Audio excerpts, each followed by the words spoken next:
दोस्तों आपको मालूम होगा कि सावन का पवित्र महीना चल रहा है और चारों तरफ महादेव की भक्ति में लोग गुंजे हुए हैं। ऐसे में महादेव के मंदिर तो लोग जा ही रहे हैं और जो देवी स्थान है वहां पर भी लोग जा रहे हैं। और आज कुछ ऐसा घटना हुआ जिससे पूरे देश के लोग सदमे में हैं और पूरे देश को कहीं ना कहीं वो झकझोर कर रख दिया। और ऐसे भी अगर देखें 2025 का जो साल है बहुत ही दुखद भरा बीत रहा है। कई बार कितने लोगों के जान चले गए भगदड़ में और आज भी कुछ ऐसा हुआ है भगदड़ की वजह से 6 लोगों की जान गई और कई लोग अभी भी दबले कुचले अवस्था में बहुत ही घायल हो गए हैं और उनकी भी कंडीशन अभी कहीं ना कहीं सही नहीं बताया जा रहा है। दोस्तों ये हुआ ये कि मनसा देवी मंदिर आप जानते होंगे जो कि हरिद्वार में है और वहां पे लोग गए हुए थे और उन सभी के जुबान पे हर हर महादेव गूंज रहा था, माता मनसा देवी की जयकारे लगाए जा रहे थे। तभी कुछ ऐसा होता है जो जयकारे लगाए जा रहे थे वो कहीं न कहीं चीख-पुकार में बदल जाता है।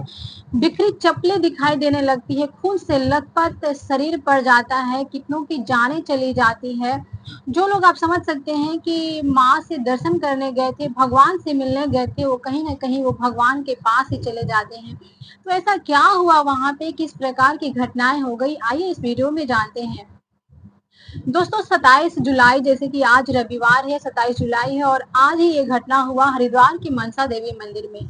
सावन का खास दिन है, आपको मालूम होगा। हजारों श्रद्धालु जो है सिर पर चुनरी ओढ़े हुए थे, हाथ में प्रसाद लिए हुए थे, भगवान का दर्शन पाने के लिए बेताब थे। मंदिर की संकरी सीढ़ियों पे चढ़े जा रहे थे, उमड़ पड़ रहे थे अपने भक्ति से, उनकी आंखों में साफ दिखाई दे रही थी, भगवान की श्रद्धा दिखाई दे रही थी। हर कोई सिर्फ एक ही उद्देश्य से आया था कि हम माँ का दर्शन करेंगे। लेकिन किसी को ये पता नहीं था कि ये माँ का दर्शन शायद हमसे हमारी जीवन ही छीन लेगा, ये जिंदगी के आखिरी पल हमारा हो जाएगा। दोस्तों ये सुबह 9 बजे की बात है, अचानक मंदिर की सीढ़ियों पर अफरा तफरी मच जाती है। किसी ने चिल्लाकर कहा कि बिजली का तार गिर गया है, करंट लग रहा है।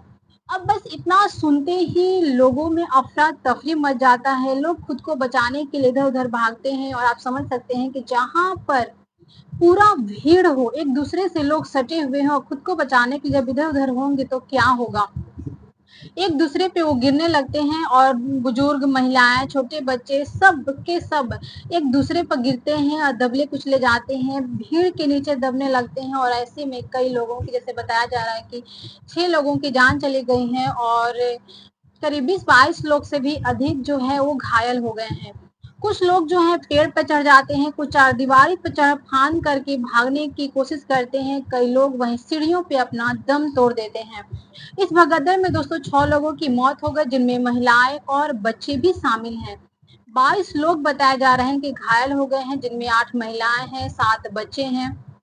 दोस्तों एक घायल श्रद्धालु ने वहां पे बताया कि बस मंदिर के 20-25 कदम ही पहले पीछे थे हम लोग, तभी भारी भीड़ हो गई थी और मैं गिर गया, मेरा हाथ टूट गया। मेरे परिवार के 3 सदस्य, वो व्यक्ति कह रहे हैं कि मेरे परिवार के 3 सदस्य जो हैं इस भगदड़ होने के बाद मुझे मिल गए, पर 2 लोग हैं अभी भी नहीं मिले हैं, 2 लोग लापता हैं, पता नहीं वो कहाँ हैं और किस हालात में हैं। वहीं दूसरा व्यक्ति ने कहा कि हम कुछ समझ ही नहीं पाए कि क्या हो गया, एक झटका आया और फिर मैं भीड़ के नीचे दब गया। क्या यही है हमारी व्यवस्था दोस्तों, जहाँ लोग भगवान से मिलने आते हैं और खुद ही भगवान के पास चले जाते हैं, मौत को गले लगा लेते हैं। क्या इस प्रकार की व्यवस्था होनी चाहिए? क्या इस प्रकार की व्यवस्था है हमारे देश में? अब सबसे बड़ा सवाल है दोस्तों कि क्या वाकई बिजली का तार वहां पे गिरा था जैसे कि लोग वहां पे चिल्लाया, कोई किसी ने कहा और ये घटनाएं वहां पे घटी, तो क्या सच में वहां पे बिजली का तार गिरा हुआ था? तो इसके मध्य में एक पुलिस अधिकारी वहां पे कहते हैं कि हाँ बिजली का तार जो है गिरा था और उसी वजह से अफरा तफरी मचा। वहीं कुछ चश्मदीद और रिपोर्ट्स का कहना है कि कोई तार नहीं गिरा, ये बस अफवाहें फैलाई गई। वहीं टाइम्स ऑफ इंडिया रिपोर्ट्स की बात करें तो सिर्फ एक व्यक्ति को करंट लगा, उन्होंने उनके अनुसार ऐसा है कि एक व्यक्ति को करंट लगा, बाकी लोगों की मौत जो है भगदड़ हो गई। जैसे कि पहले ही मैंने वीडियो में बताया, किसी ने कहा कि बिजली की तार गिरी हुई है, तो एक को करंट लगा और जैसे ही किसी को इन्फॉर्म हुआ कि हाँ बिजली का तार गिरा हुआ है, लोग चिल्लाते हैं और जैसे ही सुनते हैं अफरा तफरी मच जाता है और ये घटनाएं बहुत ही दुखद जो है वो घटता है। दोस्तों तो सच्चाई क्या है? कि एक अफवाह ने 6 लोगों की जान ले ली, या फिर हमारी प्रशासनिक लापरवाही ने खुद अपने हाथों से ये मौत लिख दी है? दोस्तों आप समझ सकते हैं, आप समझदार हैं और आपके अंदर ये सोचने समझने की ताकत है। आपको क्या लगता है? क्या एक लापरवाही, ये प्रशासनिक व्यवस्था की लापरवाही है या फिर कुछ और? क्या लोगों की लापरवाही है? कमेंट में ज़रूर बताइएगा। दोस्तों आपको सोचना चाहिए कि जब पता है कि सावन में भीड़ जो है ज़्यादा होती है, ये कोई नया बात नहीं है, सालों साल से हमारे देश का कल्चर रहा है, हमारे देश में संस्कृति रही है कि हर वर्ष सावन में लोग जाते हैं बाबा धाम, भगवान भोलेनाथ के दर्शन करने जाते हैं, वहीं पे जो भी पवित्र स्थल और भी हैं, वहाँ भी लोग जाते हैं, भीड़ बहुत ज़्यादा होती है। जब मंदिर तक का रास्ता ये पता है कि वहाँ पे संकरी है और पैदल ही जाने का रास्ता है, तो सुरक्षा के इंतजाम क्यों नहीं किए जाते हैं? क्यों हर बार जब घटनाएँ घटित हो जाती है तभी लोगों को समझ में आता है कि यहाँ पे कुछ करना चाहिए? क्यों पहले इसके इंतजाम क्यों नहीं किए जाते हैं? कोई इमरजेंसी प्लान नहीं, कोई सीढ़ियों पे रेगुलेशन नहीं, ना कोई बैरिकेडिंग, ना ही कोई गाइडलाइन, ऐसा क्यों होता है? क्या ऐसा होना चाहिए? दोस्तों क्या ये मौतें रोकी नहीं जा सकती थी? और एक अफवाह पर इतने बड़े हादसे का हो जाना, क्या ये हमारी सोच और संवेदनशीलता पर सवाल नहीं उठाता है? दोस्तों मैं आपसे जो भी वहाँ पे कुछ हुआ उसके बारे में बताया, पर 5 सवाल मैं आपसे करना चाहती हूँ और कहीं न कहीं ये 5 सवाल के जवाब जो है हर किसी को जानना चाहिए, हर कोई जानना चाहता है। दोस्तों ये सवाल ये हैं कि क्या मनसा देवी मंदिर प्रबंधन और स्थानीय प्रशासन ने सुरक्षा में लापरवाही की?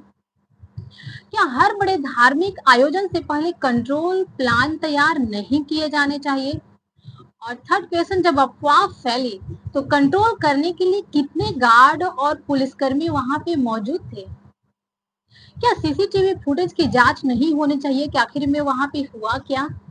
और सबसे अहम सवाल दोस्तों कि इन मौतों का जिम्मेदार आखिर है कौन? दोस्तों इस देश में हर आस्था की जगह को सुरक्षा का कवच मिलना चाहिए। मंदिर हो या मस्जिद, चर्च हो या गुरुद्वारा, भक्ति कभी भी मातम में नहीं बदलना चाहिए जिस प्रकार से आज बदला है। दोस्तों अगर आप भी मानते हैं कि इस हादसे की निष्पक्ष जांच होनी चाहिए, इस प्रकार की घटनाएं दोबारा नहीं होनी चाहिए। दोस्तों आपको मालूम हो कि 2025 का साल बहुत ही दर्दनाक बीत रहा है। अभी कुंभ में ऐसे ही हुआ, फिर वहां पे आरसीबी में इस तरह से घटनाएं हुआ, बहुत सारे अभी अहमदाबाद की घटनाएं, कितने लोगों की बस यूं ही जाने चली जा रही है। और जान जाने के बाद लोगों को समझ में आता है कि कुछ ऐसी व्यवस्थाएं होनी चाहिए। तो क्या हमें इस तरह की घटनाएं होने से पहले व्यवस्था नहीं करना चाहिए? क्या उसके सुरक्षा के इंतजाम पहले नहीं किए जाने चाहिए? दोस्तों मैं अंत में आपसे थोड़ी सी कुछ बातें कहना चाहूंगी कि भगवान से मिलने आए लोग भगवान के ही सामने चले जा रहे हैं। कुंभ में जैसा कि आपने देखा कुंभ गदर में क्या हुआ, वही आज वहां पे हुआ। पर हमें तय करना होगा दोस्तों कि अगली बार किसी और की जान जो है इस प्रकार से न जाए, ना किसी माँ की गोद उजड़े, ना किसी बहन की चूड़ियां टूटे, ना किसी भक्त की आस्था इस प्रकार से कुछ ली जाए। हर श्रद्धा को सुरक्षा मिलनी चाहिए और यही कहीं न कहीं सच्ची भक्ति है और देश में इस प्रकार की व्यवस्थाएं होनी चाहिए। दोस्तों अगर आपको वीडियो अच्छी लगी हो तो इसे लाइक कीजिएगा और अपना ओपिनियन जरूर कमेंट बॉक्स में लिखिएगा।